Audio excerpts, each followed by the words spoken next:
Teaching your dog to back up is one of those underrated cues, but it is so helpful in everyday life.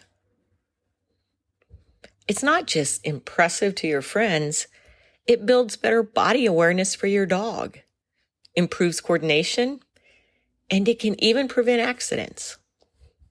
So let's talk about how to train the backup cue.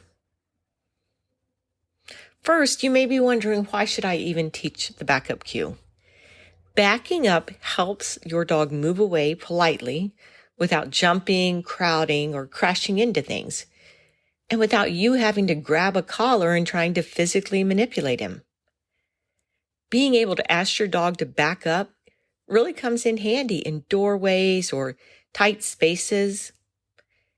Even for safety purposes, if you drop glass in front of your dog, being able to cue him to back up keeps him safe and out of the way. So here's how you're going to train your dog to back up. First, we want to make sure that we set up an environment that'll help our dog succeed.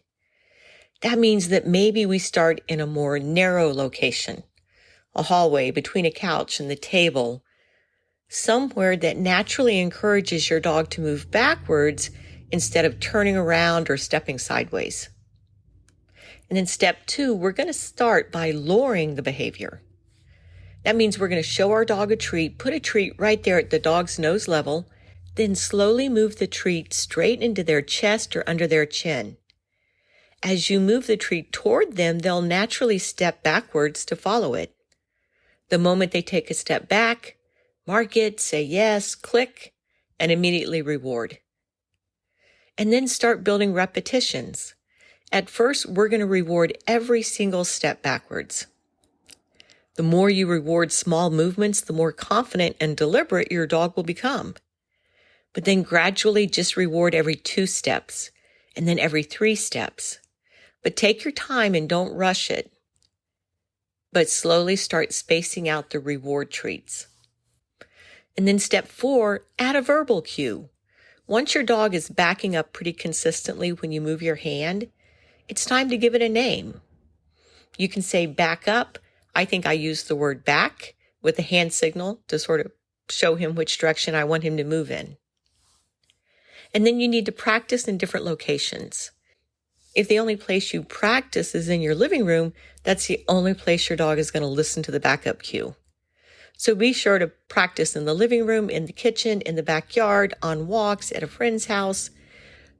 The more locations and situations you can practice the backup cue, the better.